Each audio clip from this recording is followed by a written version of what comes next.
Hello, everybody out there in social media world. It's Antonio Montier with California Homes. It's a lifestyle, and Boyd Robinson with Fairway Mortgage, the fifth largest lender in the U.S.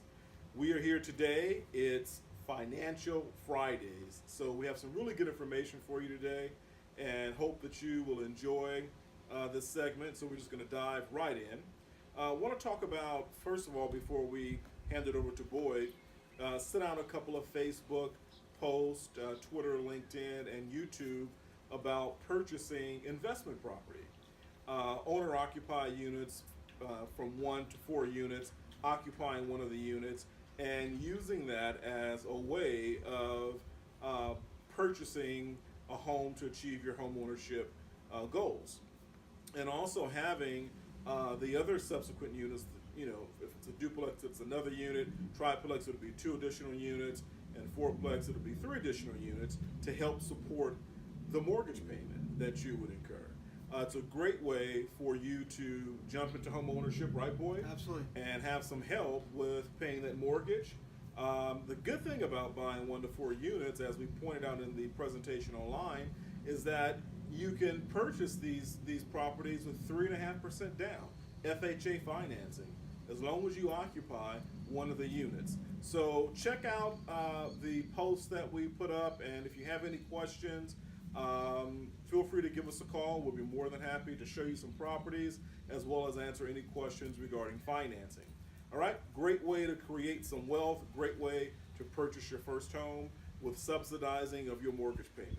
Boyd? Yeah, also to that point, Tony, a great way to become a landlord, right? Right. I shared Tony's post yesterday, so some of you out there might have seen it, but you know, killing 3 birds with 1 stone. Become a homeowner, stop paying someone else's rent, let someone else pay your payment, right? Absolutely. So, and what I've seen a lot of times especially on the 3 and 4 unit properties, a lot of times you're able to collect enough rent on those other 2 or 3 units to darn near offset your entire mortgage payment. Absolutely. Right? The duplex is a little harder to do, but even on the duplex, if they can cover half of your mortgage payment, you know, a solid win. Contribution is contribution, right? Right. Without you know, renting out a bedroom in your house. You know, you got a completely separate unit that you can rent out to somebody. And again, at the end of the day, our job is to help you create wealth, and this is a great avenue to do so. Absolutely. So, yeah, definitely let's chat about investment properties. I know there's not a ton out there. I had a friend of mine run all investment properties or multifamily, what they're called, in Livermore and Pleasanton yesterday, and there's actually only 4 properties on the market right now in Wow. Livermore and Wow. Pleasanton combined. But there's definitely opportunity out there. There's one property for $700,000.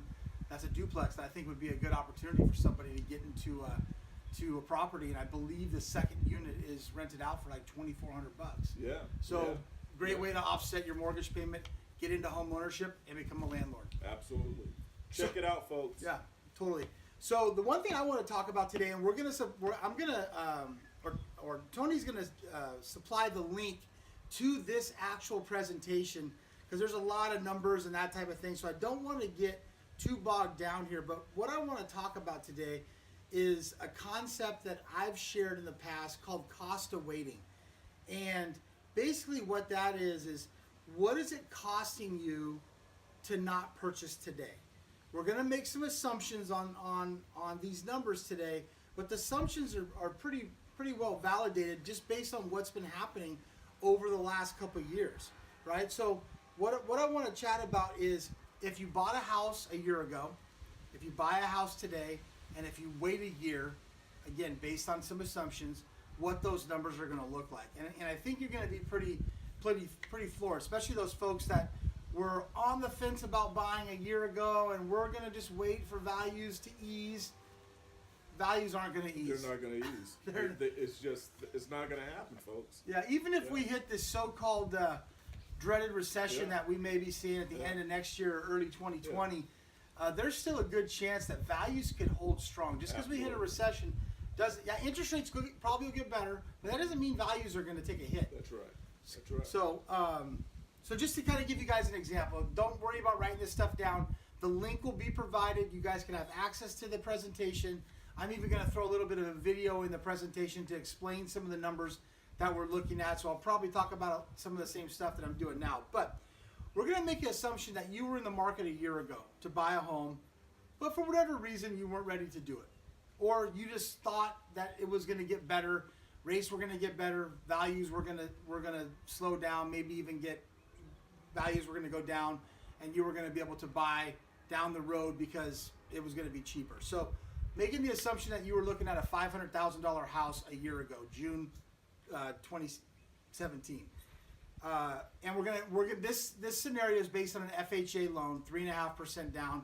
Plenty of other options out there for you folks. There's 5%, 10%, but they're all relative, right? The numbers all work out, at least in terms of whatever product you're choosing. They all kind of work out the same. They're not going to be these exact numbers, but the three tiers would be relatively the same. So $500,000 loan, 3.5% down.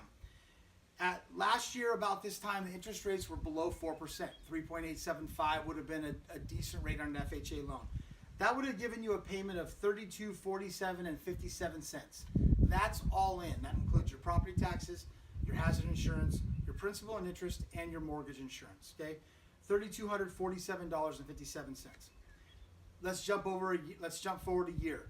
Where most areas we've seen about a 5, 6, 8% appreciation. I went conservative and went 5% appreciation. So that same $500,000 house that you were looking at a year ago is now $525,000, 5%. One, you've already missed out on $25,000 in equity, right? Mm-hmm. Absolutely. Your down payment is increased because now it's $25,000 more. It hasn't increased a lot, but it's increased. So again, these are today's numbers. Again, FHA. Now your payment is $3,670.38, and your interest rate's 4.75. So your payment has already gone up $433, right? And you've missed out on $25,000 in equity. Let's fast forward another year from now, taking the projections that the economists are telling us that are going to happen a year from now. Another 5%. Now the house is worth $551,000 and some change. I think it's $551.25, but I use $551 for our scenario. Again, 3.5% down. Now, over the 2-year period, you've missed out on $51,000 in equity. Wow. Okay. Wow. If we wait another year. Mm-hmm. And now our payment's gone to $41, $45, $38. Again, that's all in. I know that number might sound scary to some of you, and I'm going to talk about what the effective payment is after the tax advantage on those numbers as well. But again, that payment is $41, $45, $38 at an interest rate of 5.625. Again, making a guesstimation on that interest rate, but we're the people that are a lot smarter than us, Tony. I know there's not a lot of people that are smarter than us, but there's a few. They're guesstimating that we're going to be in the mid-5s at some point next year before this dreaded recession hits. So those numbers aren't lying. So now our mortgage payment has gone up almost $900 since June of 2017. Wow. That's a lot of money. That is. Right? That is. So now let's talk about effective payment.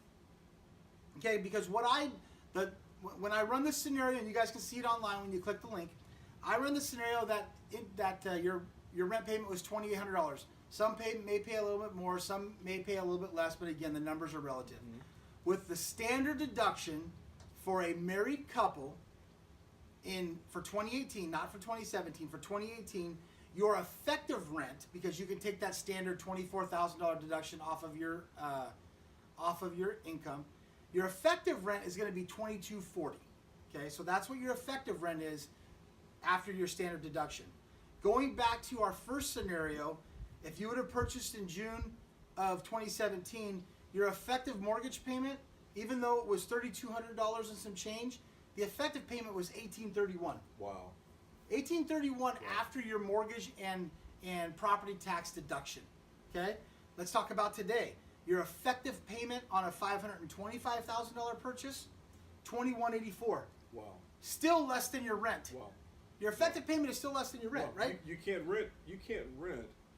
In some places, you can't even rent a 1-bedroom for that amount, let alone a 2-bedroom. Absolutely. In Livermore, I think maybe you can get an apartment, maybe a 1-bedroom apartment. Right. I'm not sure about the Brentwood, Antioch area, but Oakland, no. San Francisco, no. Brentwood, Antioch, maybe. Yeah. Pittsburgh maybe, right? Yeah. Last but not least, if we wait a year, okay? If we wait a year and we pay another $26,000 for the property at a 5.625 rate, my effective payment will be $27.26. So still, even if you wait a year, which I'm not suggesting, but even if you wait a year, your effective payment of your real payment of $41.45 drops down to $27.26 after your deduction. It's still less than the rent that you're paying at $2,800 a month. So the numbers don't lie, folks. I'm not making this stuff up. It is what it is. And when you see the presentation, there'll be a lot of numbers in there. It goes into some closing costs and that type of thing. And there's ways for us to offset your closing costs a little bit. So don't get too worked up, or that's not the right word, but don't get too carried away with the closing cost numbers that are included in there, because like I said, there's ways for us to offset it. Yes. But the most important thing is what's going to put you in a better financial position. A mortgage payment that's never going to go up, or staying in a rent that, in the San Francisco Bay Area is going up, 4 to 6% every year. That's right. And look, folks, again, if you do not want to carry the mortgage payment all by yourself, and you wish to buy a piece of property this year, buy a duplex, buy a triplex, buy a fourplex. Take advantage of FHA financing, 3.5% down, and reap that mortgage interest benefit that you can write off on your income taxes. Reap the benefit of you becoming a landlord instead of paying someone else's rent. Allow someone to pay, instead of paying someone else's mortgage payment, allow someone to help pay your mortgage payment. Huh. Because it's achievable. I pulled up yesterday in Oakland at least about 10 to 12 duplexes, triplexes, fourplexes throughout the city of Oakland. That's not even searching in Berkeley, San Leandro, Hayward, San Francisco. It's not even searching in the outerlying areas. So there's property out there that's available that can work for you and your family. And to that point, Tony, we're not suggesting this is your final home. No, not at all. Right? No. This is a home. Getting you into the market. Get into the market. Absolutely. Get into the market. That's right. 2 years, 3 years, whatever it may be. Yeah. And then build up equity in that property. Then you can move out, rent the other unit. Now you're mortgaged. Now you're cash flowing. Yeah. Right? This is how you build wealth. That's right. That's right. Slowly. I mean, we're not, we're not hitting the lotto. Yeah. If we hit the lotto, it's a completely different story. But this is a long-term plan. We're not suggesting buy a 2-unit, 3-unit, 4-unit property as your final home. Absolutely. Right? Absolutely. It's one of those things. I've done it myself. This is what, my fifth home, I think. Fifth home. And when I started out years ago, a youngster buying my first home in Fresno, paying less than $100,000 for it in a 2-year-old development, moving all the way to Fresno to accomplish that, right? Was a newlywed, what have you. Then moved back to the Bay Area, and from there I've kind of purchased what have you until I got to my final resting place. This is it for me. Yeah. Well, but it took me 5 homes. Shut up, Boyd. It took me 5 homes to get there. So again, like Boyd was saying, you out there that are getting into the market for the first time, it's not your final piece of property. And then you can do something better than me, something better than Boyd, because Boyd has owned several homes. Mm-hmm. You can hold on to that first piece of property and begin to create your portfolio. I have a client out there right now, I won't mention any names, sold him a condo 4 years ago. He stayed in that condo almost 2 years, turned around, sold him a home, rented out the condo. I talked to him yesterday. He's in Texas now.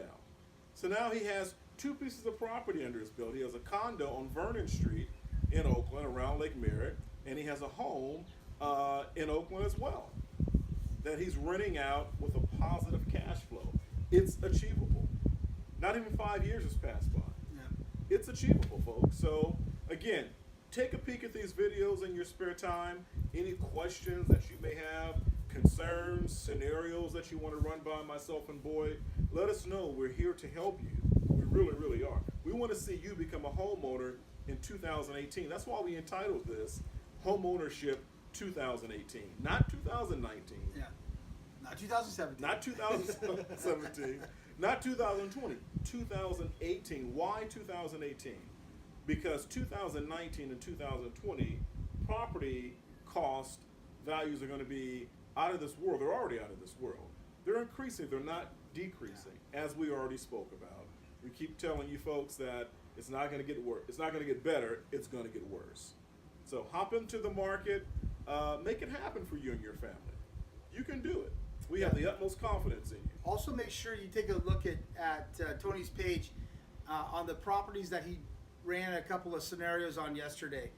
Those will give you a really good idea of what you're looking at in terms of unit properties, if that's something that's of interest to you, because those are real life examples. That's what we're doing here. We're not making stuff up. No, we want to these are give real you scenarios. Yeah, real scenarios. Absolutely. So, Boyd, do you have anything else? I'm good. Thank you. All We right. appreciate your guys' time today. Yeah. Well, thank you for tuning in to Financial Fridays. And again, we're in great hopes that the information that we provide to you on these segments has been helpful, will be helpful, and that you'll put it to good use. And if we can help you with anything, feel free to call us, text us, email us, and we'll do our very best to answer very promptly and get you the response that you need. All right?